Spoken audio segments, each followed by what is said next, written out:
أخبر لكم بأننا نحن لسنا ناصرين للقضية الفلسطينية، نحن لسنا من الداعمين لقضية فلسطين. ويحكم، نحن شركاء في أرض فلسطين.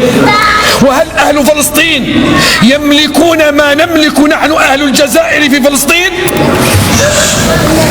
قلتها للفلسطينيين في كثير من بقاع العالم: لا تشكروننا عن أعمالنا وعلى مجهوداتنا، إنما نحن نعمل ليلا نهارا لكي نسترد شرفنا، لأننا كنا مسؤولين عن أقدس بقعة في المسجد الأقصى الذي أوكلها إلينا صلاح الدين الأيوبي، وهي أشرف وأقدس منطقة في المسجد الأقصى. تعرفون لماذا؟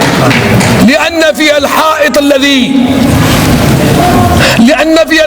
الذي ربط رسول الله صلى الله عليه وسلم فيها البراق، لأن فيها الباب الذي يدخل منه الملائكة وتخرج منه الملائكة، لأن فيها الباب الذي دخل منه سيد الخلق برفقة سيد الملائكة جبرائيل عليه السلام.